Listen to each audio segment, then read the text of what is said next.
नमस्कार। तो आप सभी को हनुमान जन्मोत्सव की बहुत सारी बधाइयाँ। तो आज के दिन जो है बजरंग बली का जो है जन्मोत्सव है और आज के दिन हम इसको इसलिए सेलिब्रेट करते हैं, ये भक्ति को सेलिब्रेट करने का दिन है।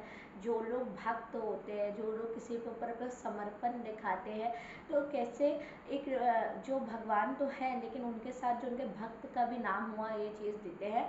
हनुमान जी से सीखने को मिलता है कि अगर किसी के प्रति आप समर्पित होते हैं, समर्पण भाव लाते हैं, तो जो चीज़ है उस चीज़ का तो नाम होता ही होता है, साथ में भक्त का भी नाम होता है। तो हनुमान जी आपको देखिएगा बहुत सारी चीज़ें प्रसन्न चित्त रहते थे और उनको जो है उनकी अगर पोटेंशियल याद दिला दी जाए, हनुमान जी को उनकी पोटेंशियल याद दिला दी गई थी तो उन्होंने समुद्र तक नाम लिया था।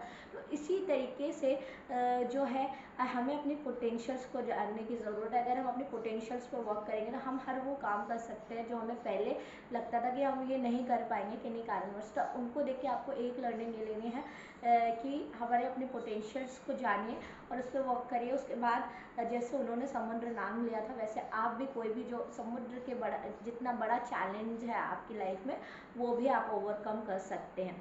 सेकेंड थिंग जो हमें सीखने को मिलती है वो है कि वो हमेशा हैप्पी भाव में रहते हैं। किसी भी चीज़ में जो है उनकी फाइटिंग स्पिरिट दिखती है। हैप्पीनेस हमारे जीवन में बहुत इम्पॉर्टेंट है। तो हैप्पीनेस रहिए, प्रसन्न चित्त रहेंगे तो आप भी हैप्पी रहेंगे, आपको जो देखने वाला रहेगा वो भी हैप्पी रहेगा। तो ऐसे ऐसे करके हम एक बेटर प्लेस बना देंगे अपने ऑफिस में, अपने घर में, जहाँ पे भी। तो प्रसन्न चित्त रहना और कमियां निकालना जो रहता है दूसरे के कामों में, वो कम करके हमें हैप्पी अपने काम पे वर्क करिए, अपनी चीज़ों में हैप्पी रहिए।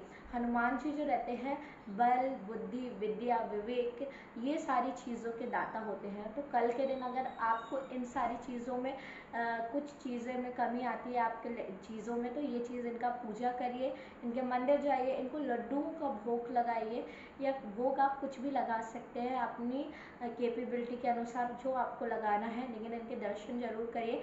ये चीज़ों में आपके बहुत ज़्यादा ऑब्स्टिकल्स जो रहते हैं जीवन के, वो कम करते हुए नज़र आते हैं।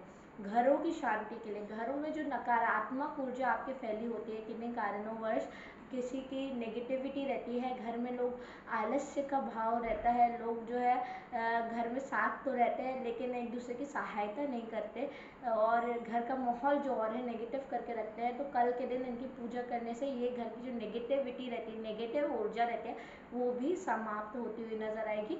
तो इनकी पूजा करिए। घर में भी आप जो है हनुमान जी का जो है जो जन्मोत्सव मना सकते हैं। उनके घर में उनकी प्रतिमा या उनकी तस्वीर रख के उनको कुछ ऑफर कर सकते हैं, जो भी प्रसाद आपको भोग लगाना हो। उसके बाद जो है 11 बार हनुमान चालीसा का पाठ कीजिए या घर में सुंदरकांड का पाठ करेंगे तो जो भी विघ्न आ रहा है कामों में या कुछ भी चीज़ जो नेगेटिव ऊर्जा आपके घरों में है फैली हुई है, वो भी समाप्त होती हुई नजर आएगी।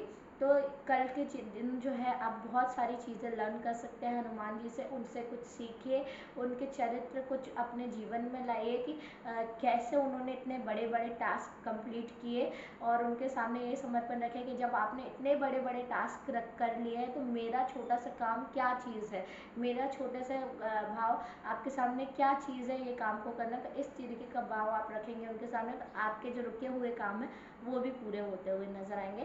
तो ज़रूर उनके मंदिर जाइए और अपनी जो प्रॉब्लम है वो उनके साथ भी शेयर करिए और उनको एक तरीके से ये कहिए कि आपने तो इतना बड़ा काम किया, आपने लंका जला दी, आपने समुद्र पार कर लिया, आपने राक्षसों को मार लिया, आप अकेले इतने केपेबल थे, आपने इतनी सारी चीज़ें खुद के बल पे कर दी, तो मेरी प्रॉब्लम आपके लिए कोई बड़ी बात नहीं है। मेरी तरफ प्रभु दृष्टि डालिए और ये काम कंप्लीट कीजिए, तो आपकी चीज़ें बहुत जल्दी कंप्लीट होंगी। इंटेंशन इज़ इम्पॉर्टेंट, इंटेंशंस के साथ काम करेंगे।